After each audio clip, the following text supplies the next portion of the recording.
Brought to you by businessblueprint.com.au. I'm going to actually start by asking a question, okay? And this question was originally put to a whole group of marketers and entrepreneurs by a guy called Gary Halbert. And Gary Halbert was, you know him very well, Jesse, and he was like an icon in the world of copywriting, and many people was like, you know, the kind of the grandfather, the guy to look up to, and he was an incredible man, passed away a few years ago, and maybe if you want to talk about the influence he's had on you, Jesse, you can do that a little bit later on, but an amazing man. And he said, and I'm going to ask the same question to you all right now, okay? Imagine that each of us is going into the restaurant business. We are starting up a restaurant, okay? And you're allowed to have just one major competitive advantage. So what would that competitive advantage be? I want you to think for a little moment about what your one competitive advantage will be. I'm going to ask a few people to put up their hands. Now, if you've already played this game and you know what his suggestion was, then I'm going to ask you not to put up your hand in a moment. But for everybody else, I want you to now maybe kind of guess as to what was their one competitive advantage. Or what would you choose if you're going into business? Any thoughts? Anyone want to have a stab? Yep. Marketing, competitive advantage around marketing, but what specifically? Yep. I'd say be where the people are at. Be where the people are at. Yep. A database. Okay, so these are all things, and I'm not going to, just for the benefit of time, keep going, but many people would say, you've got to have a great location if you're going to start up a restaurant. That is important. You have to have a good location. Many people would say you have to have great food, and that is important. You need to have great food. You've got to have good service. Good service is really important as well if you're going to start a restaurant. A reason for people to come back, and all that stuff is important if you're going to be going into the restaurant business. But he said the most important competitive advantage that you need to be successful in business is this: find a hungry crowd. Okay? This is really, really important. Find a hungry crowd. So I want you to just write that in at the top of your form there, and we're going to later on go through each of these questions here. Got to find a hungry crowd. In other words, you want to make sure that you're in a business where there is volumes of people, and ideally large volumes of people, that are already buying your product and service or want to buy your product and service, and it just so happens that you are there at the right time to provide a solution.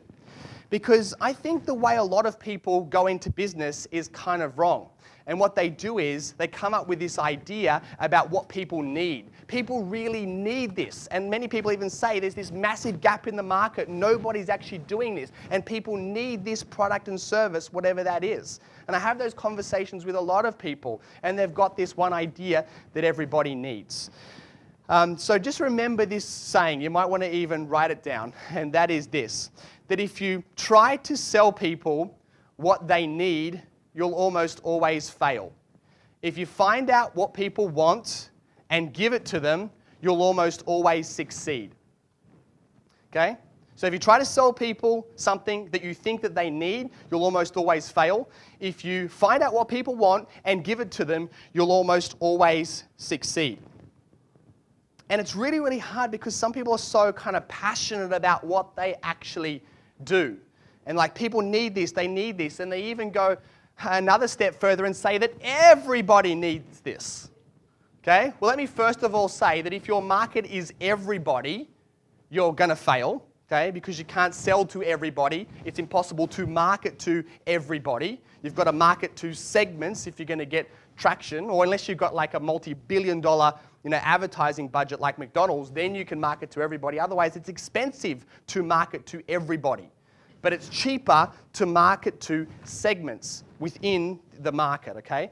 So you don't want to just sell to everybody, and so you want to pick a market, and then you want to find out what that market actually wants. So when people approach me and say that they're going to go into business, then I normally tell them, what's your idea? And I normally say, here's what I want you to do. I want you to forget about that idea and just put it on the shelf, just over here. Just take it out of your head and just detach from it. Because we don't even know that the market wants or needs that product and service right now. So what I want you to do is to start to identify a market which you want to serve. Who is a market of people? Who's people that you love serving, or you love hanging around, you love being with? that don't, annoy the bejeebies out of you, that you're really kind of, you're not going to get bored working with these people after 6 or 12 months. Whoever that could, it could be people that want to get fit. Let's just say that that's who the market was. And then so what you've got to do is go up to those people, talk to 100 of them and say, what would you be willing to spend $1,000 on right now around your fitness? And just ask them the questions, and then only sell them the thing that they want, not the thing that you think that they need. Now, if they need it, what you're going to do is you're going to give it to them anyway. You're going to package it in, but it's not the thing that you're going to sell. You're going to give them what they want, and the bonus, the fries with the meal, is the thing that they actually need, okay? So this is really, really important stuff when it's going to kind of the fundamentals of business. Brought to you by businessblueprint.com.au.